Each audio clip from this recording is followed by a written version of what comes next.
So আশা করি যারা শিকল জরিপের ভুল এই ম্যাথ পর্যন্ত এই ভিডিওটা এখন দেখতেছেন তারা অবশ্যই এই অধ্যায়ের ম্যাথের জন্য যা যা থিওরি লাগবে বেসিক টু অ্যাডভান্স এটা শেষ করে আসছেন। যারা শেষ করে আসেন নাই তারা এখান থেকে এসে হুট করে কিছু বুঝবেন না, যেহেতু আমরা একেবারে বেসিক কোর লেভেল থেকে ম্যাথগুলো শুরু করতেছি।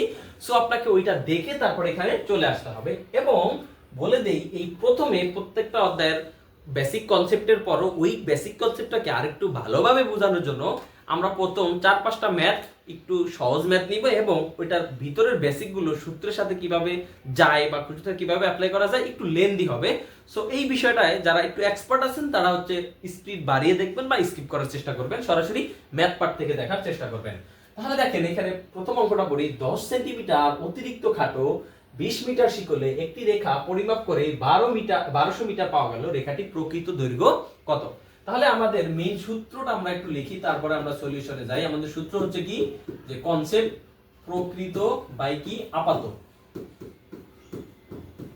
আপাত ইকুয়াল টু কি আপাত বাই প্রকৃত।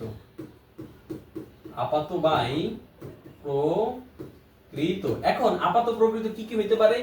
এল বা হচ্ছে এল প্রাইম, ডি বা ডি প্রাইম, আর এ বা এ প্রাইম। এই তিনটার কি সম্পর্ক আমরা দেখছি না? তাহলে তিনটার সম্পর্ক কি এল বাই এল প্রাইম প্রকৃত বাই আপাত, আর হচ্ছে কি আপাত বাই প্রকৃত। বা আরেকটা সূত্র কোনটা? L by L prime equal to A prime by A. এটার উপরে এখন থাকবে কি এ স্কয়ার। কারণ কি আমরা ওই বেসিক কনসেপ্টে কিন্তু এগুলা খুব ভালোভাবে বিস্তারিতভাবে আলোচনা করছি।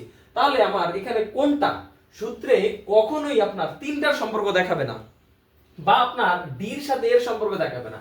হয় আপনার এক নম্বরে এইটা শিকলের দৈর্ঘ্যের সাথে রেখার দৈর্ঘ্যের সম্পর্ক দেখাবে, বা রেখার দৈর্ঘ্য শিকলের দৈর্ঘ্যের সাথে আপনার ক্ষেত্রফলের সম্পর্ক দেখাবে। এই হচ্ছে আপনার দুইটা কোর বিষয়। ঠিক আছে, এটা হচ্ছে আশা করি মাথায় থাকবে। এখন আসেন অঙ্কের ভিতরে আমরা কি করছে এটা একটু করার চেষ্টা করি। সলিউশন। এখন বলছে যে আমি বলছিলাম যে প্রশ্নে যা দেওয়া থাকবে তাই হচ্ছে প্রকৃত শিকলের দৈর্ঘ্য। তাহলে প্রকৃত শিকলের দৈর্ঘ্য আমরা বলেছিলাম কয়টার ভিতর থেকে আসতে পারে? যে 66 ফিট শিকলের দৈর্ঘ্য হইতে পারে, বা 100 হইতে পারে, বা হচ্ছে কি কিন্তু 20 মিটার, বা 25 মিটার, এবং বা হচ্ছে কত 30 মিটার। এর ভিতর থেকে প্রশ্নে যেটা দেওয়া থাকবে ওইটাই হচ্ছে আপনার এল, অর্থাৎ প্রকৃত শিকলের দৈর্ঘ্য। তাহলে আমার 20 সেন্টিমিটার অতিরিক্ত খাটো এটা বাদ দিলাম। 20 মিটার শিকল, কত মিটার বলছে? 20 মিটার শিকল। তাহলে 20 মিটার কি আপনার ওই 5টা শিকলের ভিতরে আছে? আছে। তাহলে আমার এখানে দেখেন এল, এল কি শিকলের দৈর্ঘ্য। শিকলের, আমরা একটু প্রথম ম্যাথগুলো একটু লিখে লিখে করব, তারপরে শর্টকাটে করে দিব। শিকলের প্রকৃত দৈর্ঘ্য। শিকলের প্রকৃত দৈর্ঘ্য কত? তাহলে 20 মিটার। নিঃসন্দেহে এটা এই সিস্টেমে আপনি লিখে নেবেন। তারপরে আমাকে বের করতে হবে যে শিকলের আপাত দৈর্ঘ্যটা কত। তাহলে আমাকে এল প্রাইম ইকুয়াল টু লিখতে হবে শিকলের আপাত দৈর্ঘ্য। আপাত দৈর্ঘ্য ইকুয়াল টু, বলেছিলাম মেইন শিকল থেকে যদি ছোট বলে তাহলে বিয়োগ করতে হবে। নোট ছিল কিন্তু আমাদের যে যখনই শিকলের আপাত দৈর্ঘ্য বের করব তখন মেইন শিকলের যেই দৈর্ঘ্যটা থাকবে এল, ওইটা থেকে যখন বলবে যে শিকলটা এত ছোট ছিল তাহলে বিয়োগ করতে হবে, আর যদি বড় বলে তাহলে কি করতে হবে? যোগ করতে হবে। তাহলে এখানে বলছে 20 সেন্টিমিটার অতিরিক্ত খাটো, তাহলে এল প্রাইমের মানটা বলছে কি যে 20 মিটার থেকে এল প্রাইমের মানটা 10 সেন্টিমিটার খাটো। তাহলে খাটো মানে কি ছোট, তাহলে ছোট বললে আমাকে কি করতে হবে? বিয়োগ করতে হবে। তাহলে এটা কত ছিল? 10 সেন্টিমিটার, আর এটা ছিল কি 20 মিটারে। তাহলে এইটাকে যদি সরাসরি আমি লিখতে পারি, দেখেন 10 কে যদি আপনি 100 দ্বারা ভাগ দেন তাহলে কত? 0.1 হবে। তাহলে আমরা এটা লিখতে পারি 20, আচ্ছা 20 মাইনাস 0.1 মিটার ইকুয়াল টু কত? 1.19 মিটার। তাহলে আমরা লিখতে পারি 1.9 মিটার। তাহলে এইটাই ছিল কি মূলত আমার আপাত শিকলের দৈর্ঘ্য, যে 19.19 মিটার। এখন বলছে যে একটি রেখা পরিমাপ করে 1200 মিটার পাওয়া গেল। তাহলে এখন আপনাদের কাছে কোশ্চেন, একটু জাস্ট মাইন্ড সেটআপটা দিয়ে বুঝেন যে শিকলটা ছিল আমার প্রকৃতপক্ষে হওয়া দরকার ছিল কত? 20 মিটার, কিন্তু এটা ছিল হইছে কত? যখন আপনারা বুঝতে পারছি বা মাপছি চেক দিছি তখন এটা পাইছি কত? 19.9 মিটার।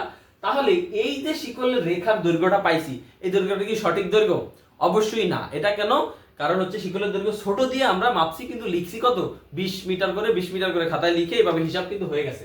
তার মানে এই যে 1200 মিটারটা আছে, এই 1200 মিটারটা হচ্ছে আমার ডি প্রাইম, হচ্ছে কি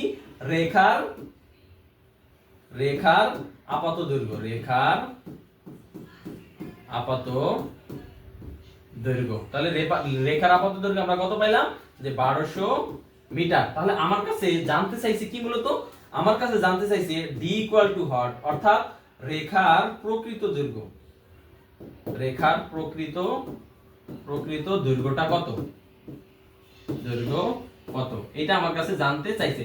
এখন এইখানে ওই যে আমাদের আগের একটা থিওরি কাজে লাগান, যখন বলছিলাম রেখার দৈর্ঘ্য ছোট হবে তখন শিকলের দৈর্ঘ্য ছোট হবে, তখন রেখার দৈর্ঘ্য কি করবে, বেড়ে যাবে। কিন্তু যখন শিকলের দৈর্ঘ্য কমে যাবে তখন রেখার দৈর্ঘ্য বেড়ে যাবে।